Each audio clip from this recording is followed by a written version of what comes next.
मला एक समजत नाही की तुम्हाला सर्वसामान्य जनतेच्या सर्वसामान्य जी जाणारी ह्या रस्त्याने जी वाहतूक करणारी जे लोक आहेत ते टू व्हीलरवाले असलेली ह्यांच्या जीवाशी तुम्ही का बरं खेळताय मला सांगा बरं तुम्ही. यांच्या जीवाशी खेळायचा तुम्हाला नेमका अधिकार बाबा कुणी दिला? बरं ठीक आहे, दिला तर दिला, बरं कशासाठी दिला? तुम्हाला असं परमिशन दिलं आहे का की तुम्ही साईडच्या चाऱ्या उकरा, मुरुम पाक डांबरीवर पाक रस्त्यावर टाका, मुरम त्या कॉन्क्रीटवर टाका, पुन्हा ती तुम्ही ते दड पुन्हा चारे बुजवता आणि ते पुरतं तुम्ही ते पुसून बी काढायचं नाही. मग त्यात जर एखादा अवकाळ गाबणं समजा झालं, डांबरीवाला झाला, ती चिखल होणार आणि कॉन्क्रीटवर जर चिखल झाला तर मला सांगा गाड्यावाली नाही ती का सपकाय? आता ही जो मला समोर जी तुम्हाला दिसतंय ही सगळी मातीच आहे का नाही? का बरं मग ही तुम्ही जिओवाले असलेली मग जी मोठ्याचं कसं बी खपून जातं, कसं बी रिटून जातं असं म्हणायचं आहे का?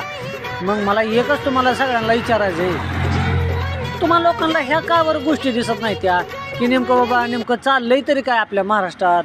नेमकं ह्या गोष्टी तुमच्या ध्यानात पण या पाहिजे. आता बघा पुरा मुरुम पुरी माती पूर्ण रोडवरती आहे का नाही? जर समजा ही रोडवरची जर माती ओली झाली तर गाड्या ह्या जेवणं घसरून पडतेल्या नाही. कोणाच्या जीवित हानी झाली, कोणाचा पाय मोडला, हात मोडला, कोण भरून देणार सांगा बरं? सर्वसामान्य माणसाचं कंबरडं मोडायचं कारण हेच आहे हो, तुमचं अनियमित कारभार आणि हा भोंगळा प्रकार हा सगळ्यांच्या समोर उघडशी येतोय. तुमचं ह्याच्यावरती वॉचच राहिलं नाही हो. तुम्ही लक्ष द्या जरा, आज थोडं पैसे कमी खा आणि